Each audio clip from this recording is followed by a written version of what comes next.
at the bottom lines for some notable AFC teams this season, and now we look ahead to the NFC and project some notable teams that will perform this year, and we start with the Seahawks. So unless you live under a rock, you've seen the infamous Malcolm Butler interception at the goal line in the Super Bowl. However, Seattle still boasts a top defense. They acquired Jimmy Graham and signed Russell Wilson to a long-term deal. Kate, bottom line for the Seahawks. My bottom line was, in parentheses, no more, and then goodies. And I'm wondering if Will's going to get that CR reference or not. But anyway. No. Nah. Nothing. Here's why that's my bottom line. Thank you. I don't think they're winning the Super Bowl. I don't think they're getting to the Super Bowl this year. Of course, I think they're going to be a very solid team. But I know Will doesn't like going with this, but I got to go with how I feel on the Seahawks right now. Something just feels off. Am I right about these Seahawks? Russell Wilson making claims about water and the healing powers. Chancellor with his holdout. That defense is still really strong, but it just feels like something's off with them. Russell Wilson now making the kind of money that doesn't allow them to pay other people what they had been paying other people. They had this grace period where they had this quarterback who was making less than $1 million when really he was playing at a $20 million level. That D is amazing. Jimmy Graham at tight end is going to add the downfield option that they've never had. So I think the Seahawks are right there. I just don't think the magic that they've had, like when we saw them in the NFC Championship game, squeeze out that win against the Packers, whatever that magic is, it just doesn't feel like it's there this year for them. But of course, I mean, if in the middle of the season all this isn't playing out and they look like the old Seahawks, well then invite me back on and I'll talk about the magic that's still there. Okay. I'm not going to begrudge you your feelings. In fact, you might see me reveal a few in these predictions over the next several minutes. Seahawks, really good. Think they're going to be right there at the end.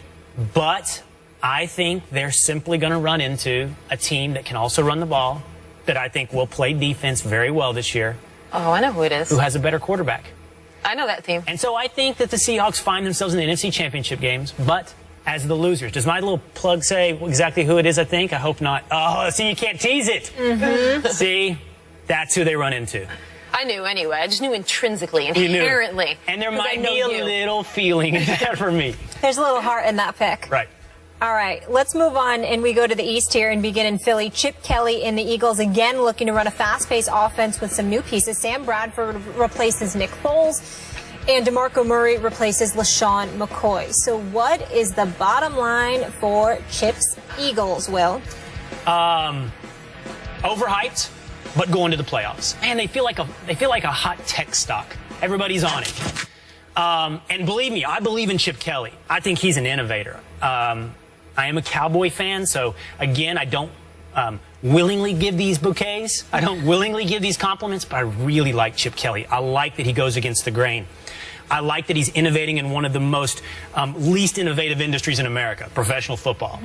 But I also think too many people are jumping on him right now. And I have this stat right here I heard Mike and Mike talking about the other morning. Lowest time of possession. Eagles had the lowest in the league. Let me just tell you who else was around them. Jags, Bucks, Titans, Browns, Raiders. Those were some of the worst scoring offenses and worst teams in the NFL who held the ball a little bit longer than the Eagles. I think when you make it to the playoffs, you run into teams that can run the ball, play good defense, and play keep away with you. And you just have a hard time getting into rhythm. And I think it's what happens to the Eagles in the playoffs. Somebody plays keep away, and they can't run that offensive up and down the field if you don't have the ball. Yeah. Well, my bottom line is that they're the favorites. Now, I mean that in the NFC East, not in the overall NFL. I just think they have a roster filled with high-risk guys, but also really high reward. So you got Sam Bradford, a guy you got without really giving up what you think you would need to give up for a former #1 overall pick. I think he's going to play to the caliber that Chip Kelly thinks he's going to play. And I think with the Sam Bradford that Chip Kelly thinks and thought and hoped he might have for this offense, that's going to be a really potent Eagles offense. The other place you got high risk, high reward is the running game. I mean, you got DeMarco Murray, so you've got this workhorse, but you've already heard Chip Kelly say that he's not just going to give him the kind of workhorse carries and you're going to tag team him 1-2. I think that's a really smart move. I think this entire team is kind of walking a tightrope in the same way. It's a good analogy as like a tech stock, right? Because is this team going to be Google or is this team going to be AOL, which actually still makes a good amount of money these days. And it took a while for AOL to go down. True. It's still hanging on to a clientele. It's aging, though. But which is it going to be? Are the Eagles going to be that Google stock? I do think this year they're going to prove that they're going to be trending upward. Does Tebow make the team? Yes. Yes. Cool. Skip, I hope you heard that. Sticking with the East, and speaking of Skip, America's team, the Cowboys are one of the favorites in the NFC with an offense led by Tony Romo and Des Bryant. Sean Lee returns to anchor the defense. What is the bottom line for the Cowboys, Kate? I love that I go first here. And I'm so ready. I'm so excited. I know. Do you really hate him? You know, if you asked me that question when I was 12, the answer would be so much different. You've matured now. Yes. I don't hate them. Yeah. When I was 12, I probably... You lost your feeling. I'm teasing. I know you're a Giants I gained more, a viewpoint, a bird's eye view now of the situation. But I mean, I'm obviously coming at it from someone who has watched every single New York Football Giant game. So let's take this with a grain of salt. But my bottom line for this team is that there are too many ifs. They gave up DeMarco Murray, or they let him go. They've got a great offensive line, and the if there is that we all believe, and we want to believe, and the Cowboy fans certainly do, that you can put anybody back there. We're going to find out. We're going to find out if you can put just anybody back there. You've got a 35-year-old QB. He's playing great. He played great last year, but throughout the course of his career, he has not been making the key plays at the key moments that he's going to absolutely need to do if these Cowboys are going to win the Super Bowl.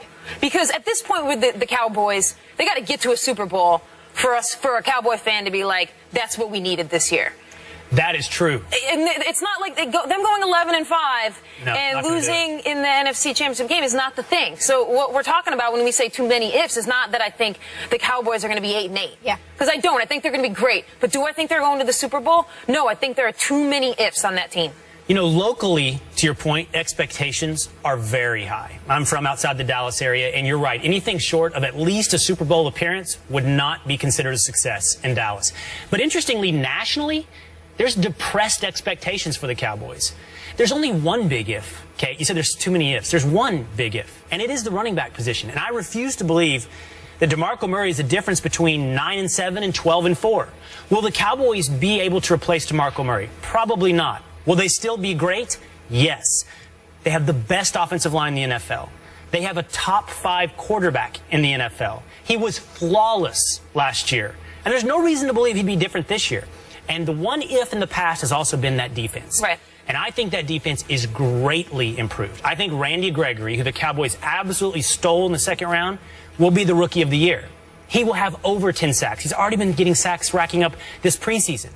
The Cowboys' defense is much, much better than it was last year. They will get after the quarterback. That was the one thing they couldn't do. That's why they lost to the Packers. They couldn't sack Aaron Rodgers. They'll be able to do it this year. And they'll be the reason that the Seahawks fall in the NFC Championship game. Because simply Romo is too good. I mean, that's another if there. It's Greg Hardy. I mean, he hasn't played a meaningful down in a very, very long time.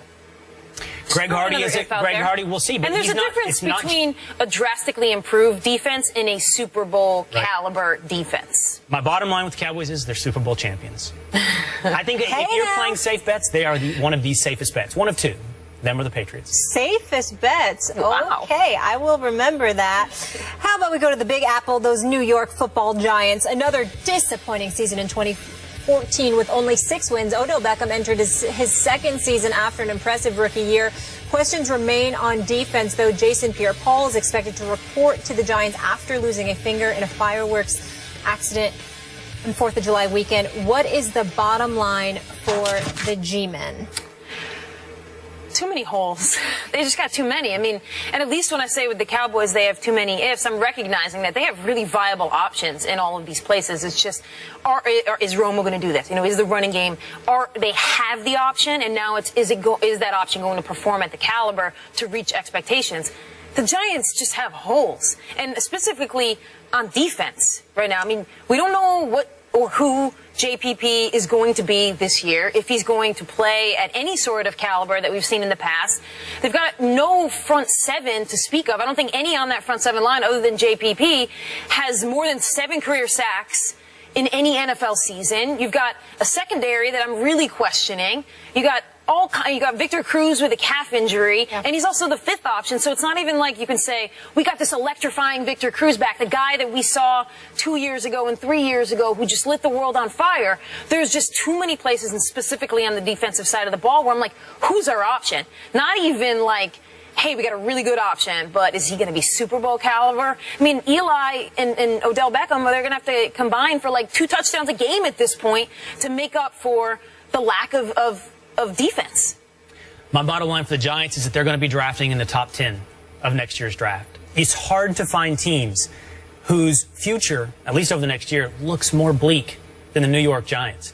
And it's amazing. I could find some teams, though. Come on. Yes, you could find 5 or 6, but they're going to end up about that 8, 9, 10 range of 10 worst teams in the NFL. Before seeing them in the preseason, I was more optimistic, and before the JPP thing, I didn't think they were. It's a good thing we're talking today. It's remarkable how similar the situation is between Peyton Manning and Eli Manning today. Eli has wonderful weapons, just like Peyton. Demaryius Thomas in Denver, Odell Beckham in New York. But the problem is the same on offense, the offensive line. 5 guys all playing brand new positions this year on the New York Giants offensive line. A rookie at left tackle. It could be ugly in New York. You have to have time to get the ball to Odell Beckham. And you point out, different than Peyton, the Giants also don't have a defense you can count on. So when you mix this no offensive line with a defense full of holes, that is an ugly concoction. We like Steve ugly. Spagnuolo. Sometimes we Come still on, win Steve. Super Bowls on Come ugly. on, Steve. Right? Work magic on but that Eli defense. has how many rings? Thank you, Molly. Peyton has wait. how many does Peyton have? 1. How many does Tony Romo have? It's like, are we looking forward or backward? It's the future Because episode. forward, I'd say 1 or 2. Take is brought to you by the Gillette Shave Club. Join the club now at GilletteShaveClub.com. And Jim Beam. Make history. Tim Tebow had his final preseason performance last night. He played in the 2nd and 4th quarter and was 11 for 17 passing for 189 yards with 2 touchdowns and 1 interception. But with the cuts looming for the Eagles, have we seen the last of Tebow in the NFL? Kate, we'll start with you. Nope. I think he is their number 3 quarterback. In fact, I think the storyline was coming in was that he had to win the job from Barkley. I actually never thought that. I thought that this was Tebow's job to lose. I thought Chip Kelly brought him in because he wanted Tebow. He wants that flexibility. He wants those options. He wants another guy in a 2-point conversion to run his tricky plays. Tebow fits that mold for him. I think he's an Eagle by the end of the day as well, because I don't think Matt Barkley is your quarterback of the future. So what's your upside with Matt Barkley? You might as well take Tebow, take the upside in the locker room, take the intangibles, keep him around. The question is this, though. If he's not an Eagle by the end of the day, he might just be out of the NFL. Fly Eagle. Is there another team? Does he become the backup and take Sanchez's job? Dun, dun, dun. Assistant Everybody to the have an regional amazing manager. holiday weekend. Thank you so much for hanging with us. We'll see you on Monday.